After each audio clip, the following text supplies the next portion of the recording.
Hey there, I am Angella Sharpe, and of course you're watching The Daily Mix. I hope you had a wonderful weekend.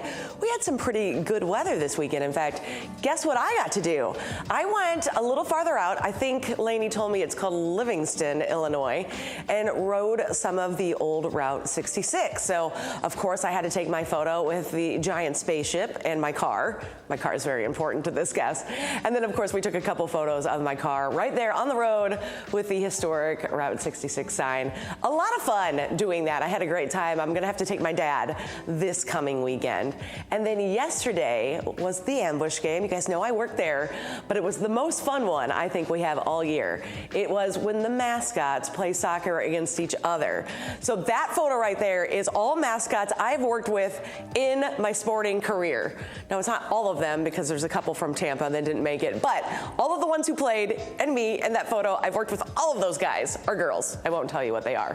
So that was a lot of fun, but there was a ton of mascots, you know, shooting soccer balls and running with soccer balls, because mascots, they don't know how to play soccer, right? So a lot of fun and totally chaotic. I just love it. Now I'm really excited. Okay, listen here. So I met this wonderful young lady who sang at Firebird Fest about a year ago, and I asked her to be on the show, and I missed it because she got to go on The Voice before she came on here, but now we've got her, and now she can tell us all about the wonderful experience she had on The Voice and what's going on with her now. So let's get started with today's Daily Mix.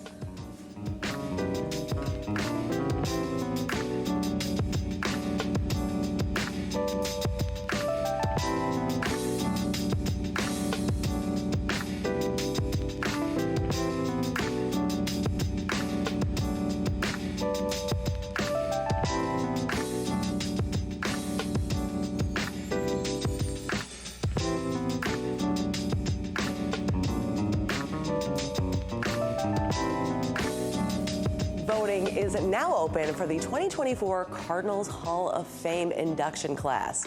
This year's modern players on the ballot are Steve Carlton, George Hendrick, Matt Morris, and Edgar Renteria.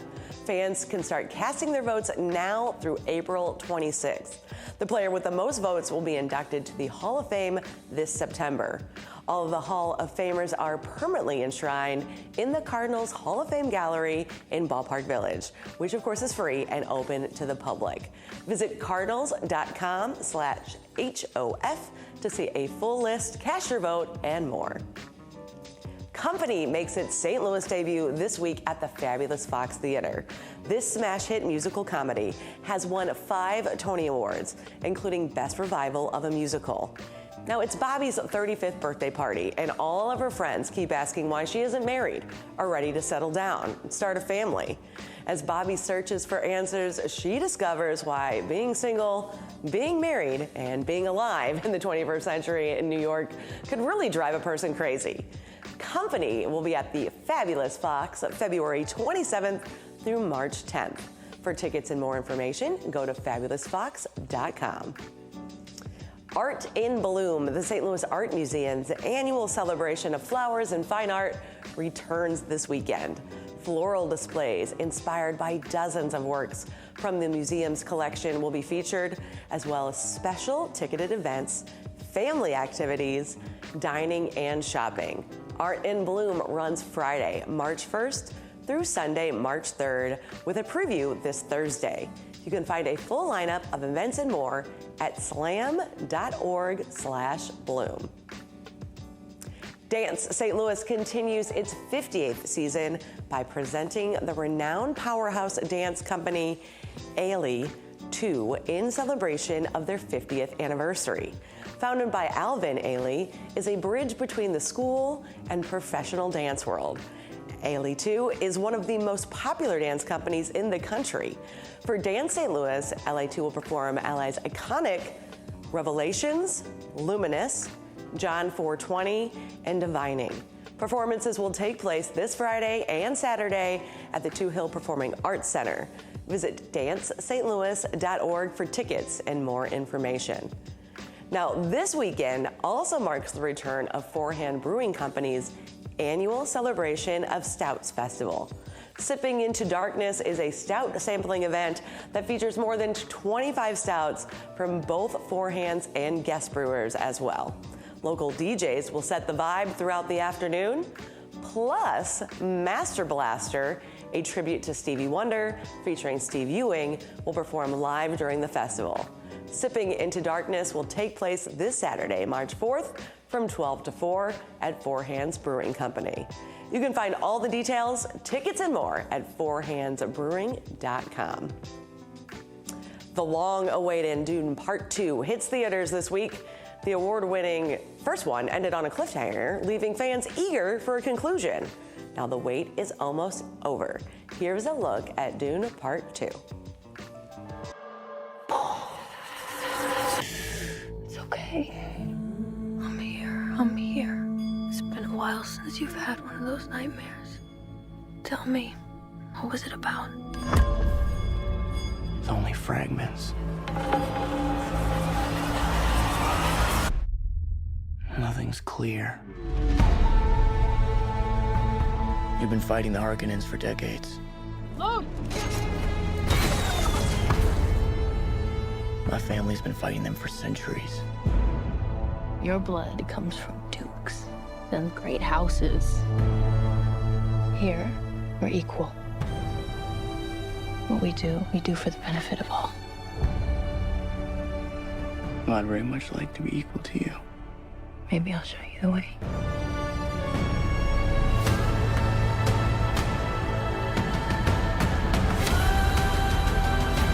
Deal with this prophet. Send assassins. Fade Rother. He's psychotic.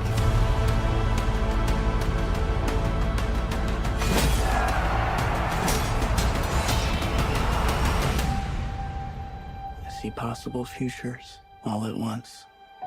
And in so many futures, our enemies prevail. But I do see a way. There is a narrow way through.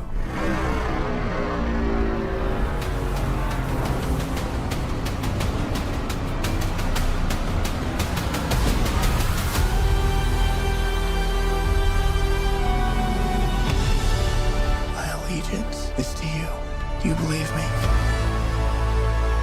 This is a form of power that our world has not yet seen. The ultimate power.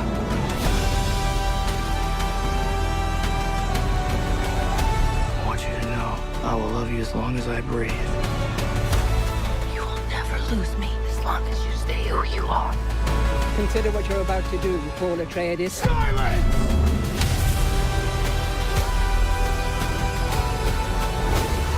This prophecy is how they enslave us!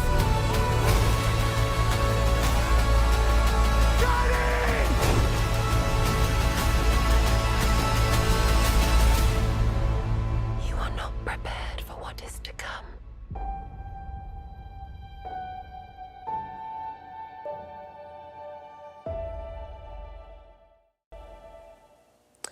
Well, that looks like an interesting movie. I never saw the first one, so I don't know that I'll see that one. But I'm really excited to have my guest. Ruby Leigh is here with me now.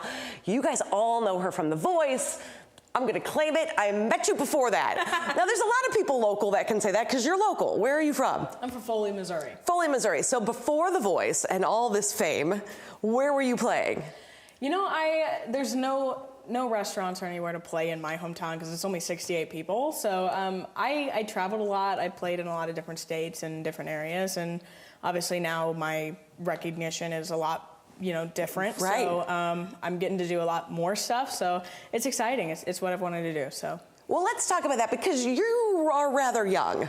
How old are you? I'm 16. 16 years old. So that's a lot. To know what you want to do is cool. But then to go on The Voice, I would assume at 16, is that a lot of pressure? Like you're on national television? No, it's not really. I never get nervous before shows or anything. And going out, it was easy, I felt. Honestly, it was better seeing the coaches look at me than not seeing them. Right. Because you don't know what's happening. So when they turned around, it was like, oh my gosh. And being able to meet them like behind the scenes and them being so welcoming made it so much easier for me to go out there and look at them because, obviously everyone's like, oh my gosh, these are like superstars. And then, right. When they become friends, it's like, these are just normal people, and it was awesome. It was just such a great experience.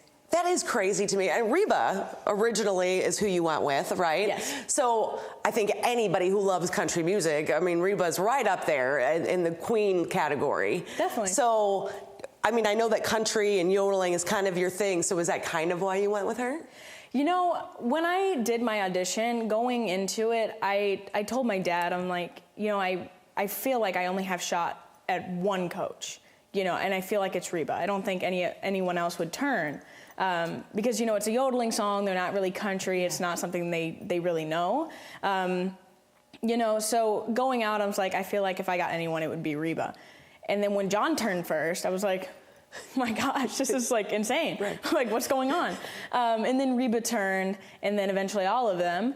And, you know, it was a hard decision going through it, and everyone's kind of like, we knew you were just going to pick Reba. We knew from the very beginning. Right. But, you know, she wasn't my only choice, and I really was contemplating picking Niall because he was amazing, and he was fighting really hard for me, which they didn't air a lot of it, but he was fighting really hard for me, and Reba was just kind of sitting there smiling at me, and I'm like, does she really want me? I need someone that really wants me, right. You know, because I felt like she thought I was just going to pick her just because I'm country, and I can't do that for my music, you know? Right. So I was like, I need someone that will really, really want me on their team. And then Reba used her trick, which they don't like say anything about it, but each of the coaches only get one trick that they can use one time on one contestant throughout all the blinds. And it's really like a, hey, please pick me, I really want you. And Reba used hers, which was the cardboard cutouts of her hair. Okay. So in my mind, I was like, I have to pick Reba. You gotta pick Reba. Yeah, I mean, that's cool. Now, I know that in our audience today, you have your family here. I know they go a lot of places with you. So it's kind of having that support. Is that really kind of helping you, you know, being 16 and doing all of this? Definitely. I mean, I wouldn't be able to do any of it without my parents because I could barely drive. So. I mean, it's crazy to think about. I can barely drive, which is nuts. And we're showing some photos right now. You got a proclamation? I did. So talk about that with me. Yeah, it was really cool. I got presented with it on the House and Senate floor in the Capitol. And it was really amazing. It was exciting to be able to, you know, see it. I actually got presented with two of them. And, you know, I got to hang out with Governor Parsons. He was really amazing. And it was a really cool experience to be able to do that, coming from my small town all the way to Jefferson City, to be, you know, presented with such an amazing gift. I mean, it's really from amazing. Reba to the governor, like you're covering the span of all of this. Yeah. Now, what I did notice is that you came in second runner. I'm going to say first runner up, right? Okay, that's how that works, first runner up. But you posted on, I think, your Instagram. It was a really long, wonderful note. So give me the cliff notes of that, because I think that's a really powerful statement that you had. Yeah, you know, being runner up, obviously there's going to be people that are like, you should have won, or, you know, or I'm glad you didn't win. It's like, you're going to have those people. And, you know, Huntley, I was very proud of Huntley, personally. He was an amazing person, and, you know, I was just happy he won. I was not in the slightest bit upset. And, you know, I saw that there was a post that it turned out to be a fake account of Huntley's. It wasn't actually him. But there was a post that was like, Ruby's sending all of her fans to go and hate on Huntley. So, yeah, so I was like, no, I did not do that. I do not condone that. And, you know, people were saying and messaging saying it wasn't fair that he won and that it was rigged. So I made it a point to put it out there that it was not rigged. You know, just because I didn't win doesn't mean it's rigged. Right. You know, he definitely deserved it. He totally, you know, worked hard for it. And, you know, I lost by 1%. I mean, I can't be upset. You can't be mad about this. I'm like, I'm not mad. 90% of us don't get to go on The Voice at all, and they wouldn't turn for me ever. So, I mean, that's pretty impressive. Yeah, so I wanted to put it out there and be like, don't give him hate, because he totally deserved it, and he worked hard for it just like I did. So, you know, I just wanted to put that out there so everyone can see it. And yeah, he's a great friend of mine, and he was from the very beginning.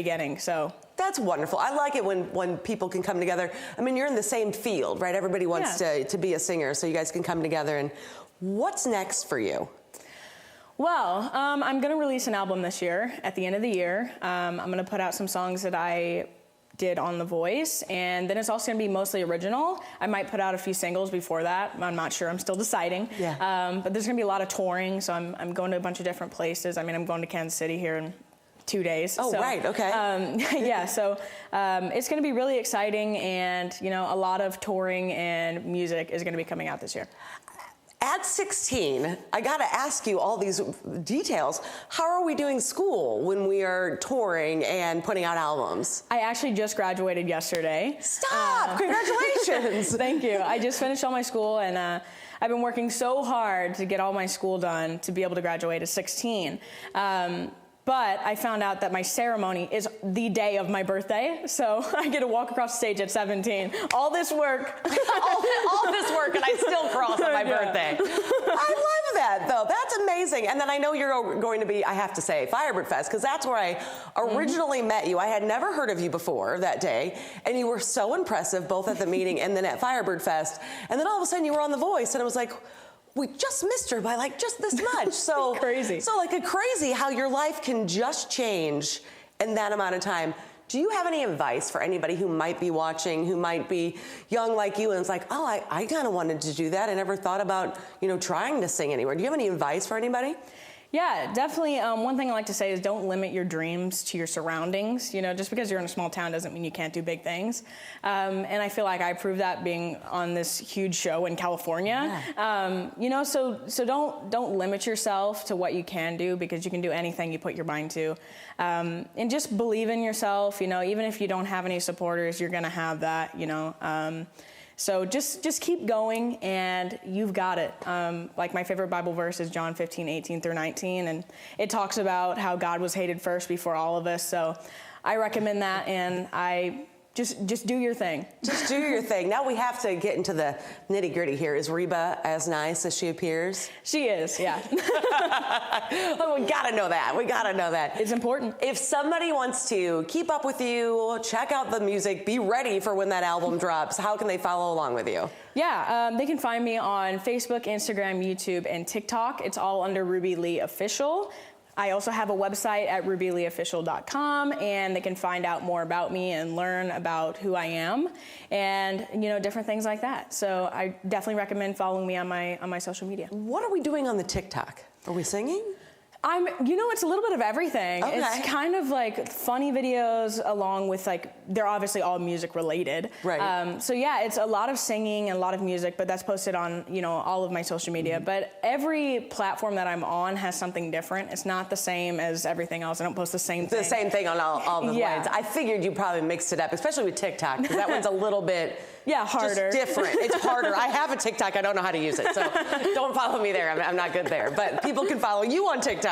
Yeah. And probably maybe even get a little peek into your life too, right? Mm-hmm, definitely. Because your mom, your dad, and your sister are here with you today, and I'm sure they make appearances now and again. They do. Do we like them still? They're all right. They're right there. They travel a great distance.